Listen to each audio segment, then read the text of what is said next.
లోక్సభలో కాంగ్రెస్ పక్ష నేతగా రాహుల్ గాంధీ వ్యవహరించాలని సిడబ్ల్యూసీ తీర్మానించింది. ఈ మేరకు ఏకగ్రీవ తీర్మానం ఆమోదించింది వర్కింగ్ కమిటీ. లోక్సభ ఎన్నికల్లో ఇండియా కూటమి విజయానికి రాహుల్ గాంధీ గొప్పగా కృషి చేశారని ప్రశంసించింది సిడబ్ల్యూసీ. ఆయన్ను మ్యాన్ ఆఫ్ ది మ్యాచ్గా కొనియాడింది. పార్లమెంట్లో అధికార పక్షాన్ని ఎదుర్కొనేందుకు రాహుల్ గాంధీనే సరైన నాయకుడని నిర్ణయించింది కాంగ్రెస్ వర్కింగ్ కమిటీ.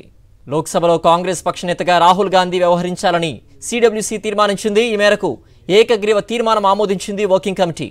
లోక్సభ ఎన్నికల్లో ఇండియా కూటమి విజయానికి రాహుల్ గాంధీ గొప్పగా కృషి చేశారని ప్రశంసించింది సిడబ్ల్యూసీ.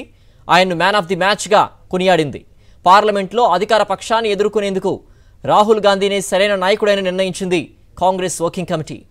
మరింత సమాచారం మా ఢిల్లీ కరెస్పాండెంట్ వెంకటేష్ అందిస్తారు. వెంకటేష్, కాంగ్రెస్ లోక్సభ పక్ష నేతగా రాహుల్ ఎన్నికకు సంబంధించిన పూర్తి అప్డేట్స్ ఏంటి?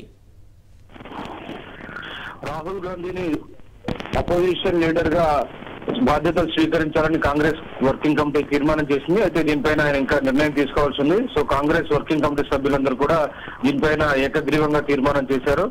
ఇండియా కూటమికి వచ్చినటువంటి ఫలితాలు, అలాగే కాంగ్రెస్ పార్టీకి వచ్చినటువంటి ఫలితాల వెనుక రాహుల్ గాంధీ చేసిన కృషి కారణమని ప్రధానంగా సిడబ్ల్యూసీ అభిప్రాయపడింది.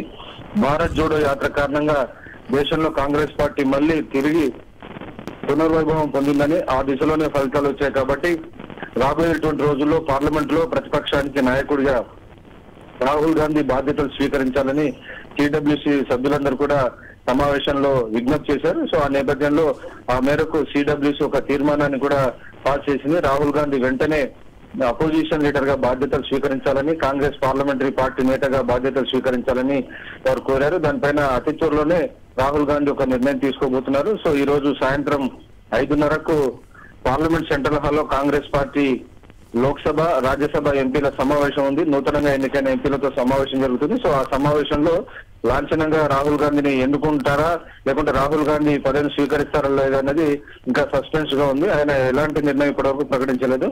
సో ఆ నిర్ణయాన్ని బట్టి తదుపరి కార్యాచరణ ఉండబోతుంది.